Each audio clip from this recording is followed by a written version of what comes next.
E você acredita que o arrebatamento vai acontecer antes dos 7 anos que seriam aquele período de 3 anos e meio, 3 anos e meio, Uhum. né? Ou durante, ou Tem depois alguns grupos que são É, pré-tribulacionistas, outros são a gente já pós-tribulacionistas, falou com o Rina né? aqui, ele falou que acredita que a igreja vai, se não me engano, vai ser antes da tribulação, né?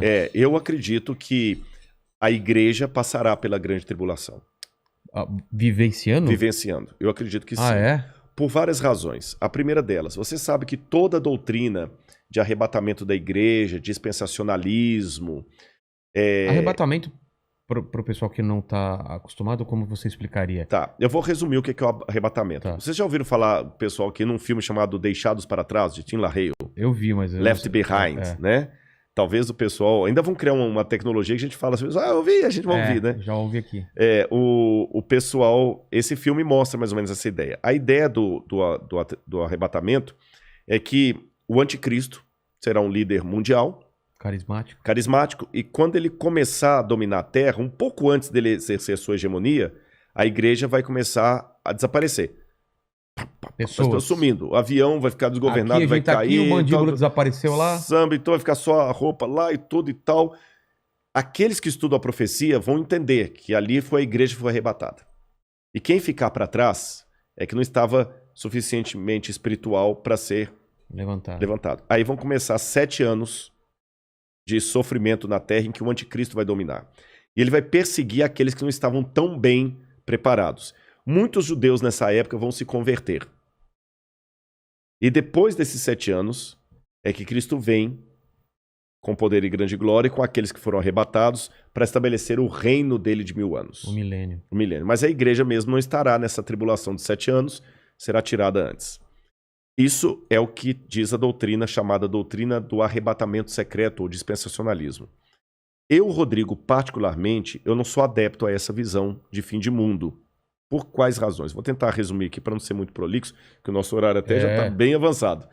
E daqui a pouco eu tenho que pegar a estrada para ir... Caramba! Mas nós já vamos terminando aqui. Essa doutrina do dispensacionalismo, ela só passou a existir, sabe por quê? Houve um padre que ele, dominicano, Francisco Rivera. Esse padre Francisco Rivera, ele via que os protestantes entendiam que o anticristo era o domínio católico sobre a cristandade. Então esse padre, para tirar os olhos do papado, ele criou 2 coisas. Deu uma ênfase a uma ideia preterista, que o anticristo era Nero, e que a volta de Jesus será o seguinte, que o anticristo é alguém que vai surgir ateu no futuro, e que a igreja não estaria aqui. Aí, a ideia desse padre passou para um homem chamado Darby, um pregador. Isso eu estou falando já no começo do século XX. Darby começou a pregar aquilo, começou a empolgar, começou a dar mais ênfase, sistematizou tudo isso que eu estou falando. Aí veio, depois de Darby, veio Scofield, e criou a Bíblia Anotada de Scofield, que se tornou a Bíblia de todos os protestantes. E na Bíblia de Scofield estava essa doutrina que ele aprendeu de Darby. E depois de Scofield, outros pregadores renomados começaram a propagar a ideia do dispensacionalismo, especialmente o Tim LaHaye, que ficou muito famoso. E isso hoje emplacou, especialmente no mundo evangélico, como sendo a visão de fim de mundo. Só que se você olhar atrás da história do cristianismo, o dispensacionalismo, com o arrebatamento da igreja, 7 anos de tribulação, tudo mais, não fazia parte nem dos ensinos de Lutero, nem de Calvino, nem de Zwinglio, nem de John Wesley, dos metodistas, nem dos cátaros, nem dos albingenses, nem nenhum dos que viveram a história do cristianismo. Dos protestantes, nem os cátaros, como eu falei, nem os valdenses, nenhum deles ensinaram isso. Nem a igreja católica ensinou isso. Se você for recuando mais, nem os pais da igreja ensinaram isso. Então, se fosse uma doutrina verdadeira, a gente tinha que admitir que é uma doutrina que ficou por 2000 anos. Vigente? Não, nem vigente. Inesquecida. ignorada. Ignorada. Porque em 2000 anos de cristianismo... Você falando dessa visão que foram os romanos Não, essa visão do anticristo como sendo alguém que vai vir, os 7 anos, a igreja arrebatada tá, antes. essa visão.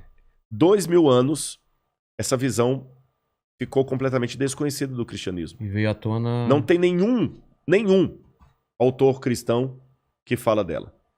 Começou com Francisco Rivera, padre, e depois Darby e Hal Lindsey também, que vai vir depois de Hal Lindsey com Tim LaHaye, que vão propagar isso aí. E espalhou no mundo gospel.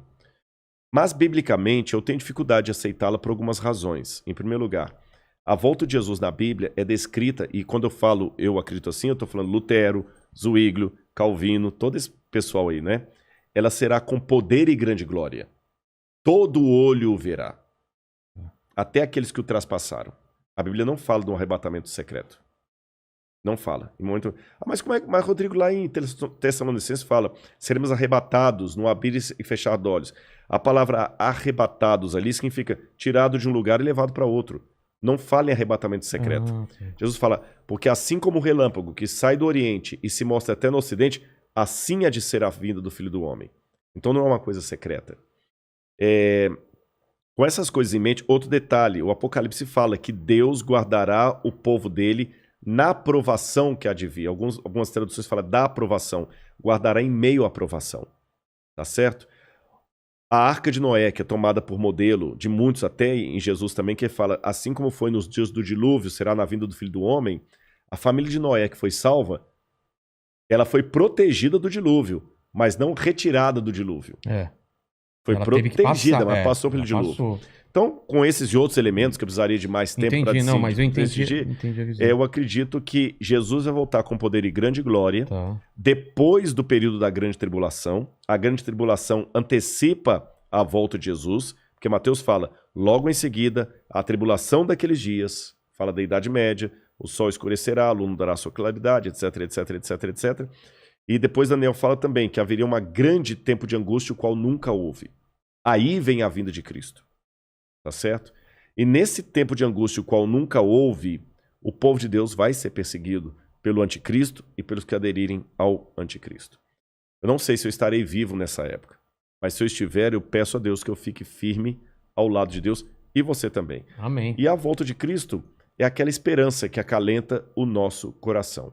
Está perto. Eu não posso dizer quão perto, mas está próxima. Você diz nossa geração. Nossa geração. Caramba. A única coisa que eu digo, para não ficar marcando data, é só uma atenção, e essa aqui é para quem é crente. Às vezes Deus tem profeticamente o tempo de cumprir uma coisa, mas por causa da rebeldia do povo dele, a promessa se estende e atrasa. Vou dar um exemplo. Quando o povo de Israel saiu do Egito... Era para ficar 40 anos? Não era para ficar 40 anos. Entendi. Então, se você tivesse conversando comigo na época que as pragas estivessem caindo no Egito e estivesse fazendo esse podcast... E aí? Lá em Mênfis. Exatamente. E me perguntaram assim, Rodrigo, na sua opinião, a libertação do povo hebreu está próxima? Eu falo assim, olha, pelo que eu estou vendo dos indícios, o rio Nilo se tornando em sangue, os animais morrendo, está muito próxima a libertação do povo de Deus. E de fato estava, tanto é que na Páscoa eles saíram. Só que eles saíram do Egito, mas o Egito não saiu deles. Resultado, ficaram 40 anos morgando no deserto. Então eu te dou a mesma resposta. Olhando o cenário mundial hoje, a nossa libertação está muito perto. Eu espero que nós não precisemos ficar 40 anos vagueando no deserto por causa da nossa falta de fé, da nossa falta de compromisso com as coisas de Deus.